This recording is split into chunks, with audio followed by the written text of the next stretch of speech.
topics and opinions expressed in the following show are solely those of the hosts and their guests and not those of W4CY Radio, its employees, or affiliates.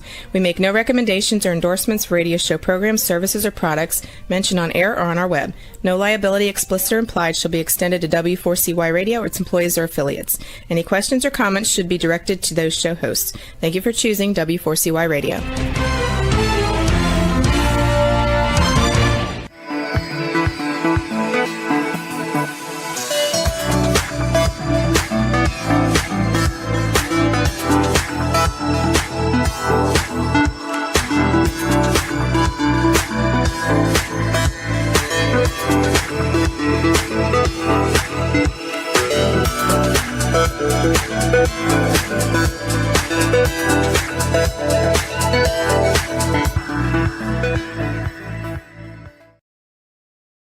Hello and welcome to It's Your Voice, the show that hosts enriching conversations in diversity. My name is Bahia Yaksan. I am a core alignment coach and a diversity trainer, as well as the host of this show. I am excited that today we're going to talk with a political activist, because it seems to be very relevant these days. This platform I established for marginalized voices and ideas to help increase access for more and more people to information, to points of views, to rights, to how to get involved. And I'll just mention, if anyone's interested in the things I teach or coach, you can go to my website, which is knowwhatyouvantcoaching.wordpress.com. And I'm excited to bring Ryan Berilla on. Tell me if I'm pronouncing your name correctly, Pronounced Ryan. It perfect. First try. Yeah. Thank you. You're welcome. Thank you for being here. It's a pleasure. Yeah. I just want to add a little more information for the listeners and viewers about you. If you can bear with me while I talk about you. So you've been a volunteer activist who's done thousands of hours of political activism, especially concerning electoral politics, which is very interesting.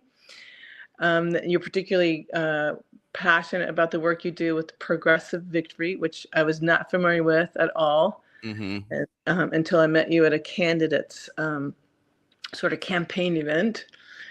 And it's a political group that has found a lot of success through an experimental social media-based organization model, which I know you'll tell us about. And in 2026, you were saying the building blocks of a successful political movement are changing. They definitely are. And the goals of finding electoral success, building mutual aid, and growing community can all be solved in tandem. What a concept. And just you're emphasizing the importance of networking. In Progressive Victory's experimental model and how it might be the blueprint for future organizing is kind of what we're going to talk about. And that there's a new ethos to build movements in the moment. So, and I love that you added anti-essentialism, like it's preventing perfect from being the enemy of good. That's so important because nobody's perfect. We have to accept some things, but draw the line where those things really matter. So anyway, let's start. Tell us what I mean. I also will just start with a question you added. What are the most important qualities in a movement building candidate today? And I know you have a criteria for candidates that you'll endorse. So where would you like to begin? We could begin anywhere. I would say just my personal story, and then we can jump from there into more general talking about Progressive Victory itself, or what I think will be the general strategy for political movements of any kind in the future. And that doesn't just mean electoral campaigns. That can mean, a mutual aid network or something like that. But I know for me, I was super passionate about politics. I studied poli-sci at UC Berkeley, and then I got this neurological illness while I was still a student at Berkeley that prevented me from actually going down politics as a career path or law as a career path. But as my neurological illness kind of healed, and then Trump got elected the second time, and I now, after having like a disability for a long time, I had been spending a lot of time on the internet, and I could see how this rhetoric had just evolved out of the ether, this kind of like alt-right kind of just like culture that just surged through all these different like platforms like Instagram and Twitter. And it's like, all right, so how do we combat this? This is scary. This is dangerous. I need to do something. So after Trump got elected the second time, I got like really serious into like activism. I joined a mutual aid group. I joined Indivisible. I joined my local Democratic Party chapter. And I got a lot of cool experiences from those, and I got a lot of cool things done with those groups, but something felt missing. Like it felt like these groups had a huge blind spot to the changes in politics and political organizing that was happening like right before our eyes. If you were spending any time talking to young people or any time online, like you could tell that like the kind of like the strategies that were effective in the 1990s and the early 2000s were no longer going to be the strategies of the 2020s. And so I was very fortunate to come across Progressive Victory. And I have done a ton of work with them now. And I can say that like I'm thrilled that there's a political group that is trying to get the kind of work done that I wanted to see, that addressed the new era that we're in, where the internet is our culture and the internet is our place for meeting new people and organizing. It is our place to hang out. And so to see Progressive Victory like take advantage of that and then also turn that into a gigantic canvassing organization that just like last week did 105,000 phone calls in Colorado for the Julie Gonzalez Senate election and the Malat Quiros congressional election. Like that's insane. And so I think they're very effective. Are they perfect? No, because they are so experimental and they're made up of a lot of young people. But I can see that they're like willing to grow and adapt. And I think they have a lot of potential, and their model, if nothing else, is worth paying attention to. So this is this what you mean by the title of the show is Political Movements Are Built Different? Exactly. They're built different, you know? Like, I mean, 105,000 phone calls in 1 week, that is built different, you know? Like, Wow. Any questions? Like, I don't want to just. I guess, well, you can go on, but this is like a super basic question, like how do you organize? How does Political Victory organize? Progressive Victory is really interesting because it has this multifaceted model.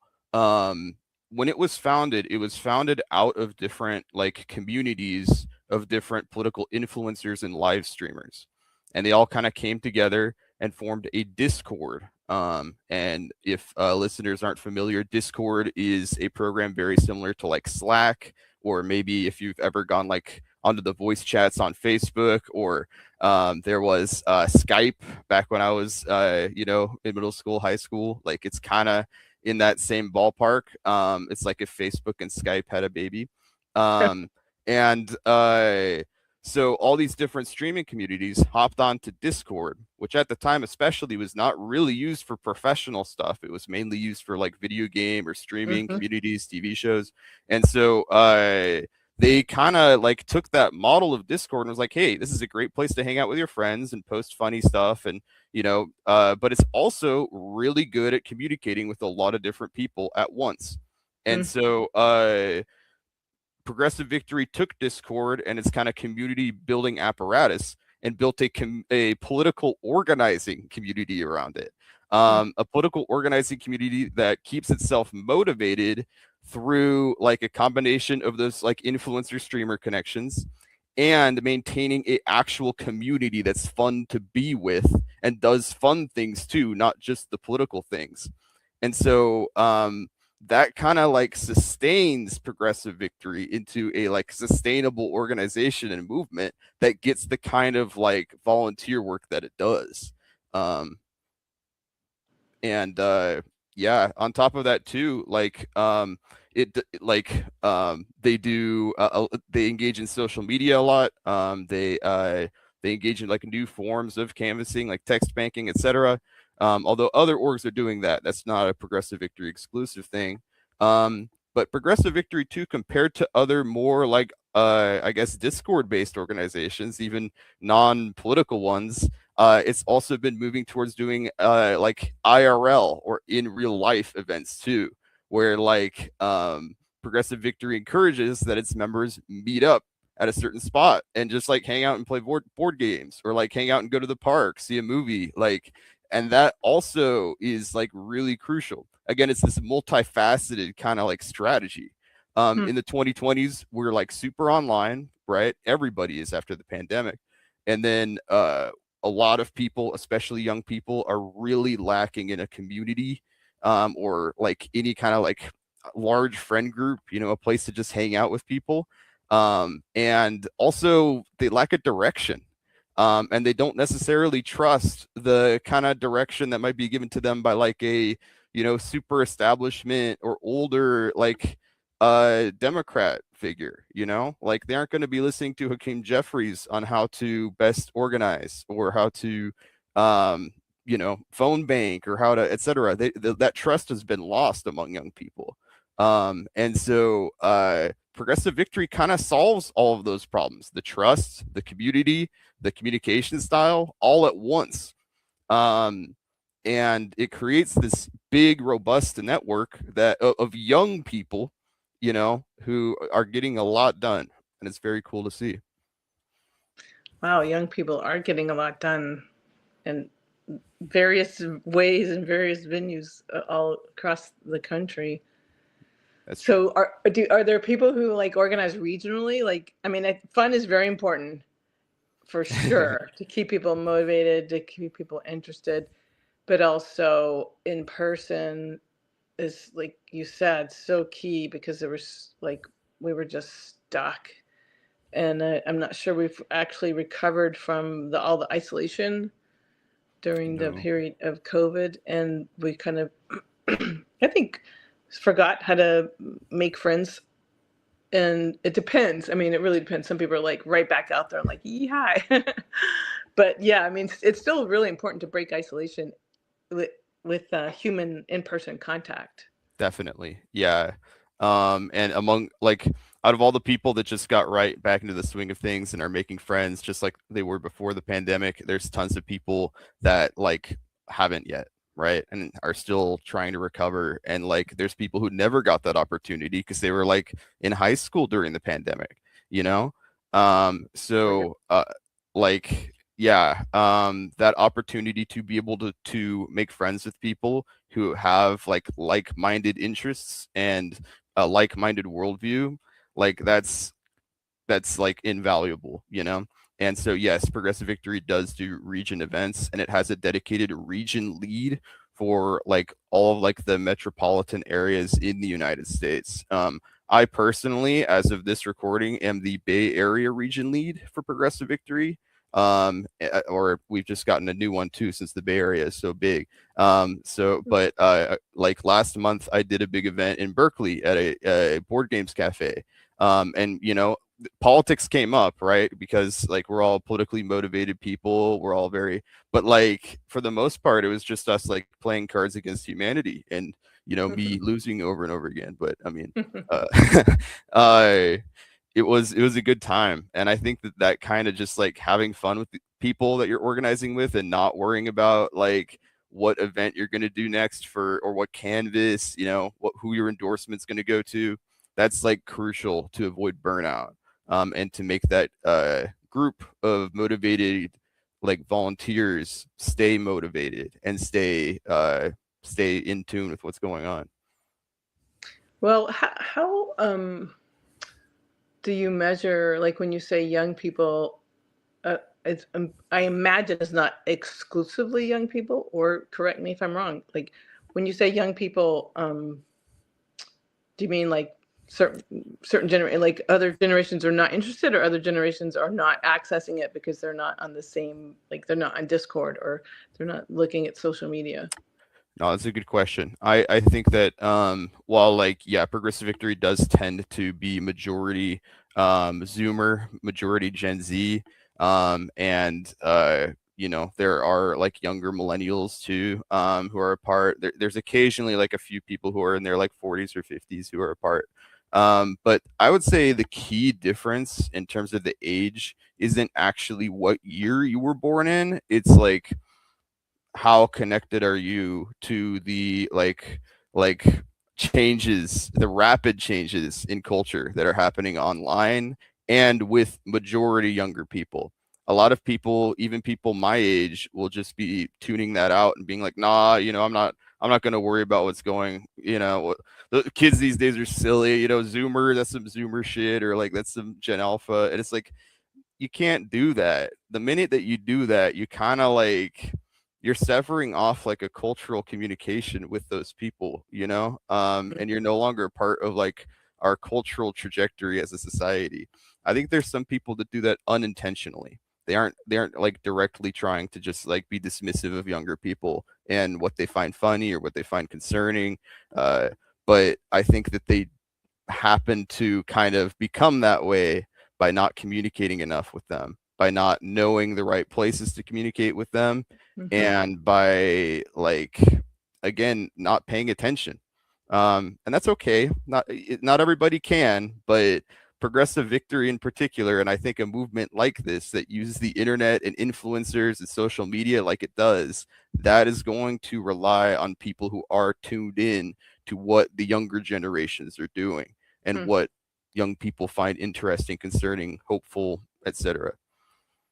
That's interesting.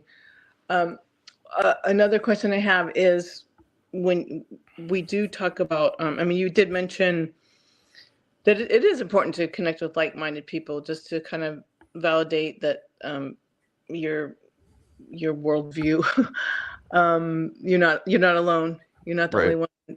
Other people share your concerns, but is there an effort to connect with people who are not like-minded to like cross the divide, or like I sort of teach a method on like how to communicate across differences, or how to interrupt in a constructive way, how to create belonging by pointing out that what I think is different from what you just said. And I wondered if you're willing to engage with me about that or not. I mean, 100%. what do you do to like include people or reach out to people who are not necessarily what we would guess might be like-minded people? um a- you have to learn to code switch in the same way that I feel like a lot of like generally older people are dismissive of like very online culture or Mm-hmm. like you know young culture. I think the like you know the reverse is also true, where young people aren't really giving old people the time of day, or especially like progressive older people that might not be in tune with what's going on Twitter or what the latest meme on TikTok is, or whatever. Like they can still be a valuable ally. Again, you just have to kind of learn a little bit about where they're at and then learn how to talk with them. Because a lot of the times when people are like disagreeing, especially progressives, when they're disagreeing and they're coming from good faith, like it kind of it boils down to like a language communication bear. It's a breakdown in communication rather than an actual disagreement. Um, and so I do think that like for me personally, I have to learn like, okay, what's the best way to convey this point with this person?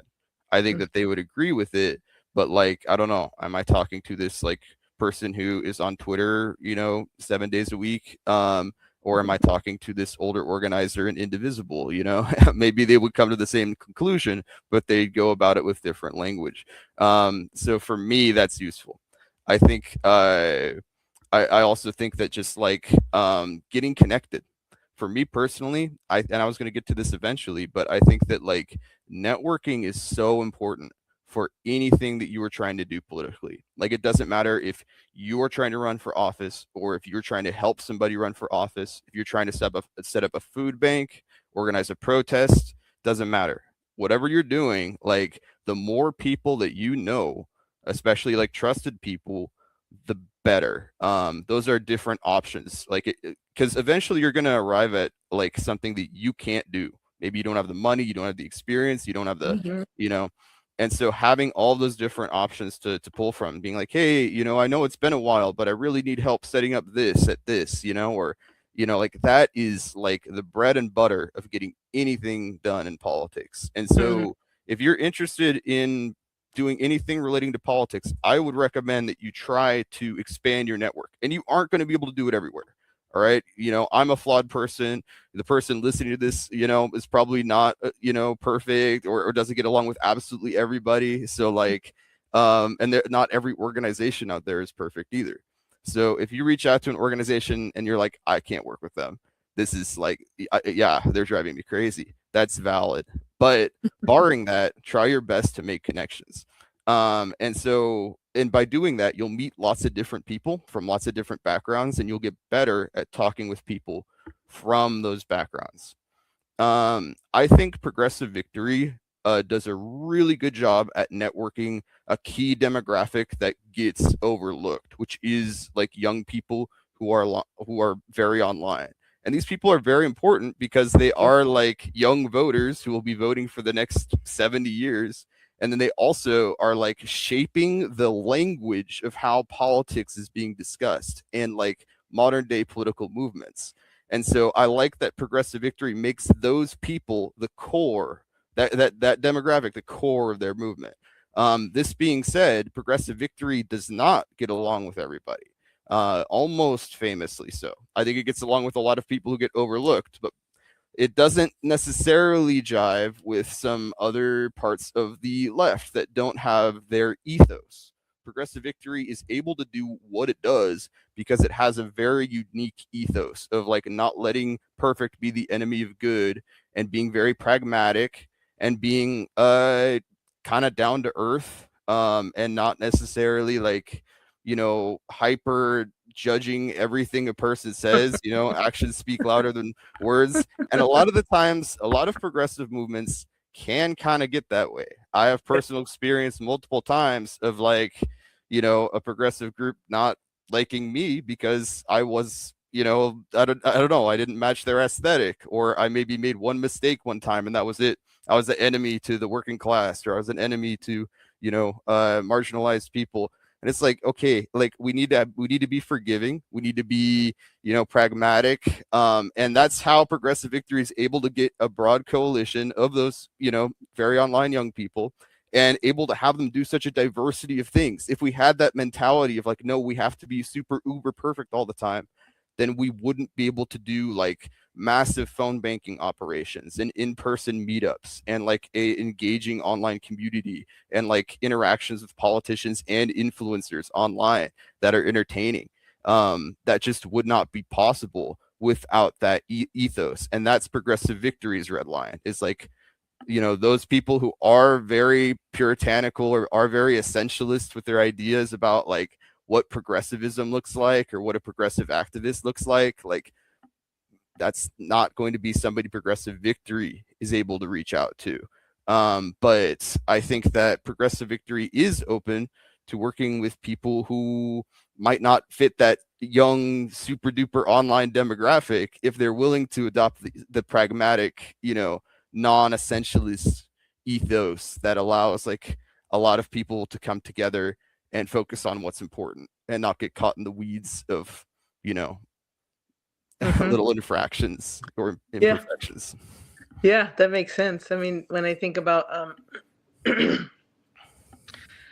like the big tent, there are, I mean, in some ways, I mean, both parties are driving everybody crazy. No party's perfect, but I know when criticism I have of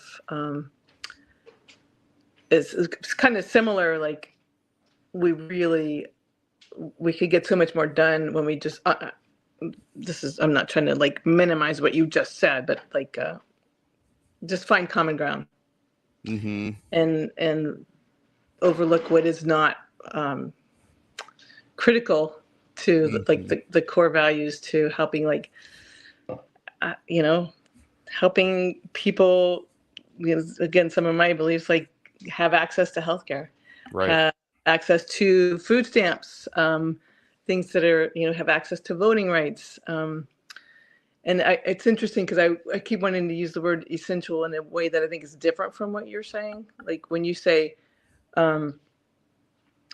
essentialism, in a way, I'm sort of equating your use of that word with like perfectionism, Sort or of, yeah, because I'm like talking about moral holding on essentialism. to. But Yeah. yeah, can you say like I like having definitions. Like say more about, because essential means different things to different people. Right. I think essential means something having unchanging characteristics that kind of like determines how we should either approach, treat, go about that thing. And I think that essentialism can come in a lot of different forms. And if we're talking about politics, then that can come from like, oh, if you're I don't know, if you're from this country, that you're an imperialist and I won't collaborate with you. That's Okay. essentialism, right? Okay. Moral essentialism would be like, oh, you made that mistake or you worded that differently. Well, I'm sorry, that I cannot work with you. That's basically the same as like the people we're fighting against. That would be a moral essentialist, and that's kind of more what I was alluding to earlier. Right. Okay. That helps. I think that it's really true that, yeah, that like both young people and online communities are, there's just it's a different world. It's like a parallel universe. Mm-hmm. And what I hear you saying is, could we like build bridges between the online world that maybe is not so crazy or whatever we think it is? Like, can we like overcome our judgments Mm-hmm. and connect to fight for, like, again, like my words, like common ground, like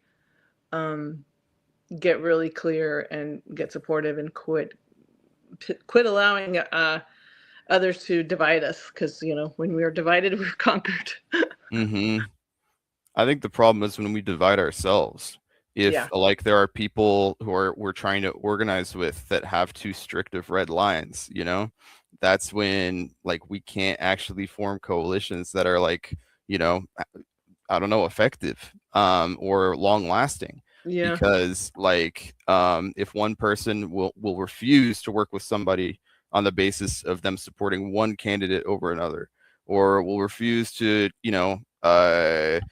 work with somebody because like of their sense of humor, or refuse to work with somebody because of blah blah blah blah blah, and that happens more and more, and it fractals out, then it will be impossible to make a progressive movement that is strong enough to last and for a long period of time combat the like neo-fascism that we're looking at right now.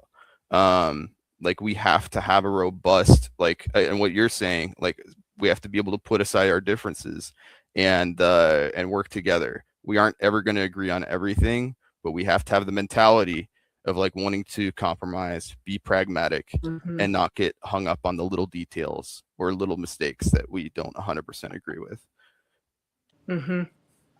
Yeah, I appreciate your emphasis on us kind of dividing ourselves, but I just want to say, I think underneath that is like uh, conditioning over decades, kind of in our kind of mainstream society, that we've internalized, Mm-hmm. the criticism, like, and we're all still like super automatically categorized, and so we learn Mm-hmm. categories, and if we're not paying attention, and if we're not around other people who are helping us kind of think with awareness and compassion, we can get stuck, in what we think about other people and what we think about ourselves. So I think there's like not only that sort of internal, and I think sometimes it's easier to criticize like our like group, so to speak, than others, because we feel like, oh, we can't even talk to others. Like, forget about that. Let me just try. Mm-hmm. It's like, well, actually, we're gonna stay stuck unless we really, like, whatever metaphor you want to use. Like, Right. I'll bring down walls, step out of our silos, invite people into our conversations. I think the more of those walls that we're putting up, the more of those red lines that we're putting up, the more rigid we're getting. and the less capable of growth our movement is capable of. We have to be able to grow and adapt, especially grow. Like right now, like after 2024, we're seeing, the progressive movement is not growing. That's for sure.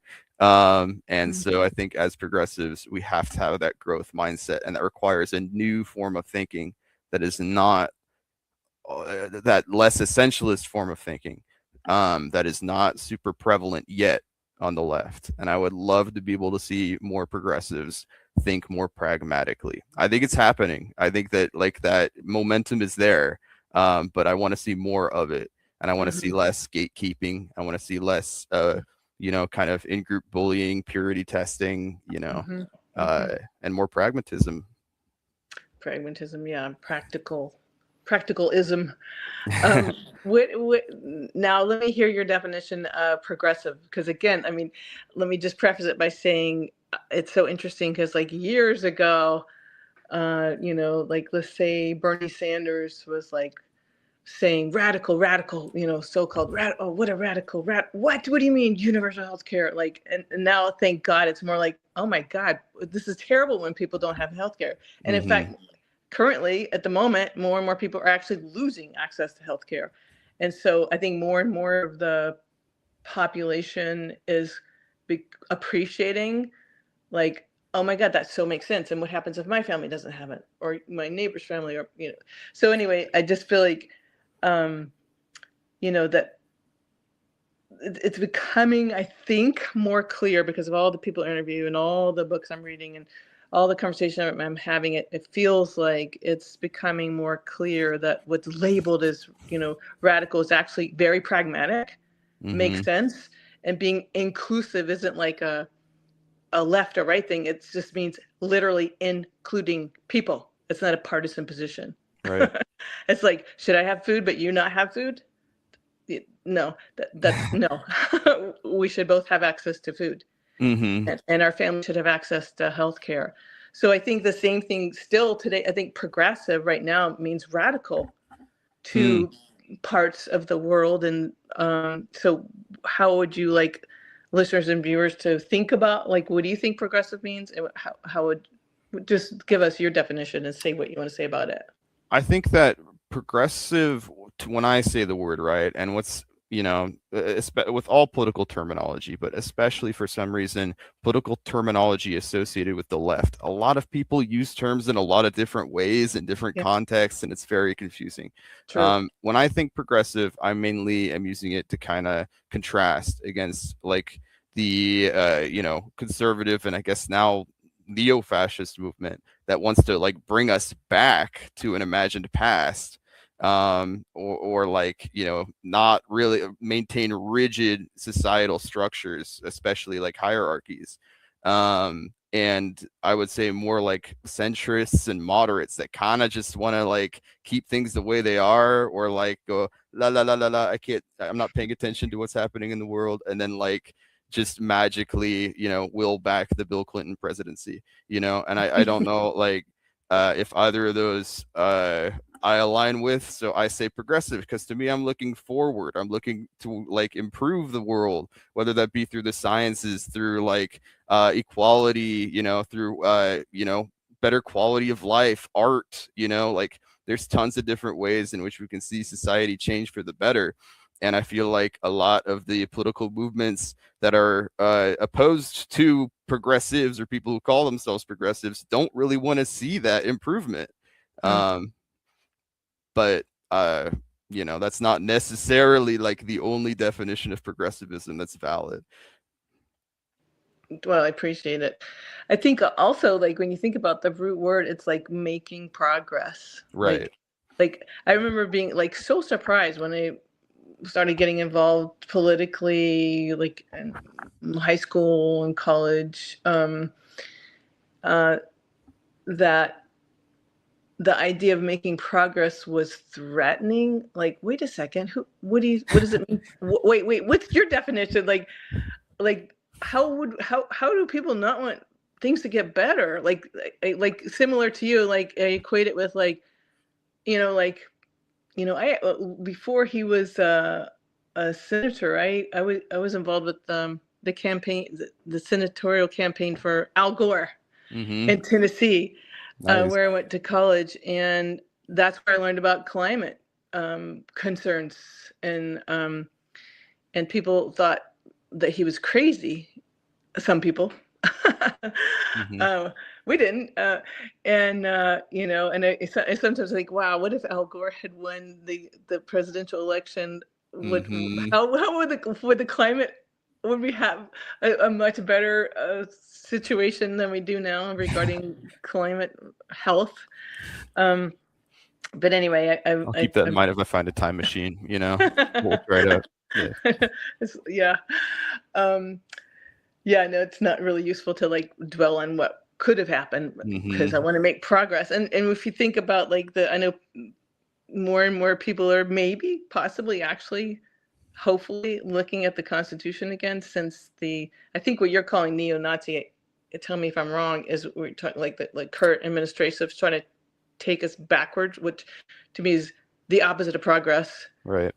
And losing again, disenfranchising voters who our citizens fought for and died for years, and then like things being repealed that were making progress, taking it backwards. Mm-hmm. And it's kind of like that's got to benefit just a really tiny minority of people who have millions and billions of dollars. Like I still like to believe that if people had more information about what's really happening, there'd be more people able to see, oh yeah, actually, let's move progressively forward. Yeah, I almost agree with what you're saying 100%, right? And especially in terms of like the need to take action on climate change. But I think the way in which information is, because if you just like brought people like a scientific study, or had them watch the Al Gore documentary, from like that would not change a lot of minds. Yeah. You have to again meet people where they're at, again be pragmatic with your language, don't necessarily be concerned with wording things 100% perfectly or whatever, and talk to them how they understand it. Code switch and talk to them how they would understand it. And that's not always going to work. I think that has to be reinforced by stuff, and community is a great way to do that.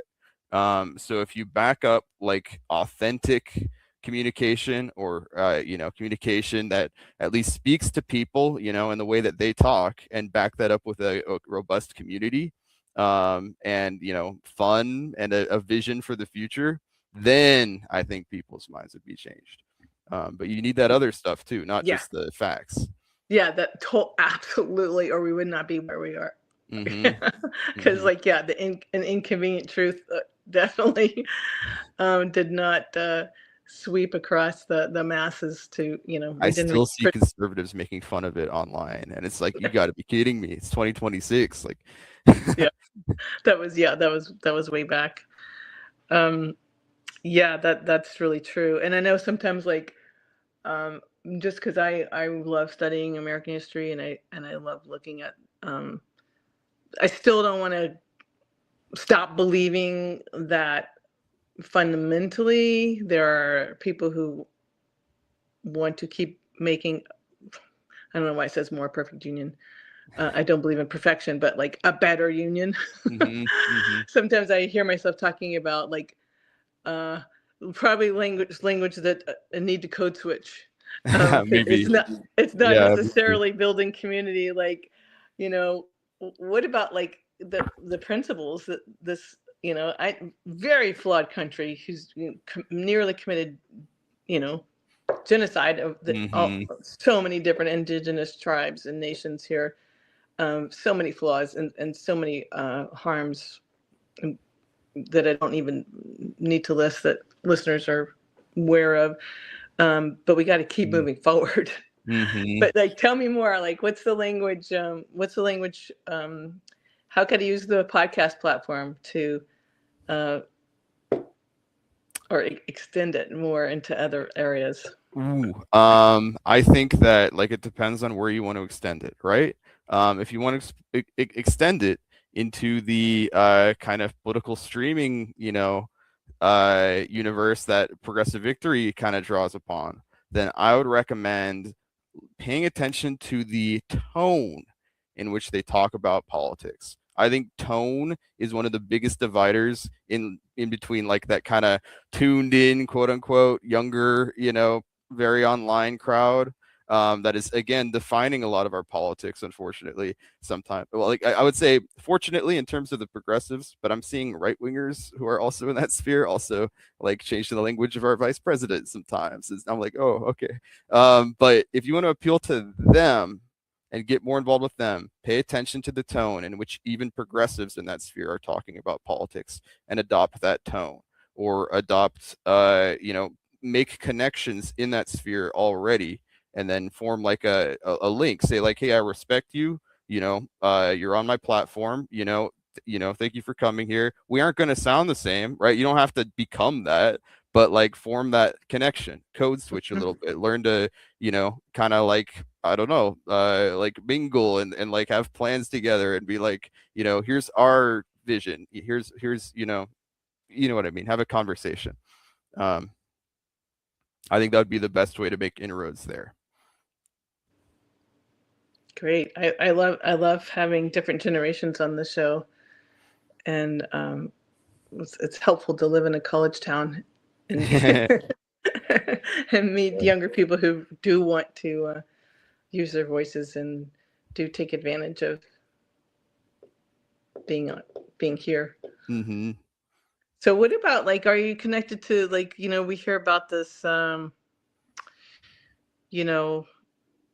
online community of like young lonely men, and usually it's and I do think that the extreme right has tapped into taken advantage of people's vulnerability, and kind of found people who felt like they didn't belong anywhere and said, hey, come here. But the here was actually inviting people to be quite destructive.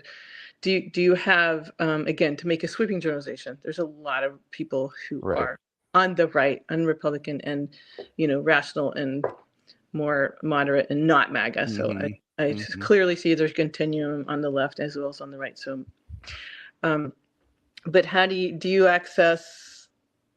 I don't know. Are you, let's see, accessible or visible to people who might be like sort of stuck in an online world and just really don't know how to connect with people? Yeah, I would say that Progressive Victory is kind of an antithesis to what happened with like, young lonely men in the 2020s, and even going back into the 2010s. I think that Progressive Victory saw, wait, why are all these like incels coming up, or like why is the alt-right surging? Well, it's because like when you go into certain like cultural spheres on the internet, certain communities where you're gonna like hop in discords and chat with people or be in comment sections, like sports was becoming dominated by the right. I think that like men's, like, I don't know, dating advice and stuff, that was clearly being, dominated by the right. And like, I don't know, hobbies, video games, a lot of that was being like dominated by the right, because there wasn't really a progressive movement that was like addressing it at all, or trying to adopt that same strategy. A lot of like progressive movements were either walled up in like very essentialist thinking that would not really accommodate the cultural location, or the cultural affect of those young lonely men, or they were just out of touch and unaware that this was going on at all, because they weren't really paying attention online. And then next thing you know, you get a huge surge of young men, especially young white men in the United States, who voted in Donald Trump in 2024, as well as like other, like, again, I would say neo-fascist figures in like Europe and South America throughout the 2020s. So Progressive Victory tries to capture that kind of like, I guess, pipeline and move it leftward instead of rightward. Instead of an alt-right pipeline, create like a left pipeline where your favorite streamer is now collaborating with this political org, just for maybe a one-off thing, but now you've heard of them. And then, hey, maybe you'll check it out. And, oh, look, it's a cool community. They don't just like obsess over politics. They like do like game nights, and they like like make fun of roast each other, and they like, and then all of a sudden, like that person is out of whatever rabbit hole is pushing them towards the right and is now pushing them towards the left. And I think that's really important. I think that model, if Progressive Victory continues to grow, amazing. And other orgs should also try to adopt it as well. This kind of adopting the things that pushed people towards the right in the 2020s, except pushing them towards the left. That doesn't mean making it 1-to-1, right? Because we are going to be advocating for different ethics and different strategies and stuff like that. But we can learn a thing or two about the importance of community and engaging hobbies and other stuff into political activism. That sounds brilliant. I mean, really, that's been enormously missing. It sounds like a really significant missing piece. And I really appreciate how we drew that out, like explicitly, that the way you connected it to the pipeline. It's sort of like giving people options, like, hey, like, guess what? There's some leftward fun and people and ideas that you might really want to consider, but come have fun and see what you think. Exactly. Yeah. A community. Yeah, exactly. Yeah, everybody needs community. Wow. Gosh, we just have like three more minutes, but I wanted to see if before I ask for your closing thought, I'm curious, do you have like any kind of like how organizationally, is there like a structure? Is there training? Do people, if people said, oh, wait, how do I like get involved? What's your advice? Just in general, I would say just go outside and meet people. Join a hobby group. Like, even like for me, I got a lot of my political connections through chess club initially. So if you are into hiking, if you're into sewing, if you're into like, doing marathons, like join those groups and you will do that networking. You don't necessarily have to go out and join a political group as your first group if you aren't used to this kind of thing. If you are, though, there are plenty of like opportunities. Like Indivisible has been doing a great job with different projects throughout the United States. Like, they're cool. And obviously, if what I'm saying about Progressive Victory sounds interesting to you, you can join Progressive Victory at progress.win. I can post the link somewhere. I guess it's just this. Progress.win. Yes. Progressive Victory. But anyways, yeah, you could just look up Progressive Victory online and you will find the link to join their Discord. And again, they're mainly a Discord-based organization, so be prepared for that. You might have to download Discord if you don't have it yet. But yeah, just meet people. That's the big thing, is meet people and form connections, and those will be useful. Everything is political, but that also means that every connection you make can also be helpful in fighting the political challenges we face today. And we face a lot. Okay, that's great for people to know. They can look it up and they can try to, if they want to download Discord and connect with Progressive Victory, or just go out and meet some people. I love that. That's really nice. That's really great advice. If we have like 30 seconds, do you have a 30-second closing word or phrase or thought? Well, thank you so much for having me on. This is a super fun time. I'd love to chat again. And I don't know, meet people. And the face of politics is going to be built different in the future. And it already is built different. We're getting a lot of stuff done. Yay. Thank you, Ryan Berilla. I really appreciate your time, and I really appreciate how much you care about people and your encouragement to people to connect. Thank you. Yeah. And I want to thank our listeners and viewers. I want to thank our wonderful engineer, Rebel, and our producer, Dean Piper. And everybody tune in Wednesdays at 8 p.m. Eastern Time and Talk4TV, or you can find me at my YouTube channel or w4cy.com. And may we all continue to have enriching conversations in diversity. Thanks again. Thank you.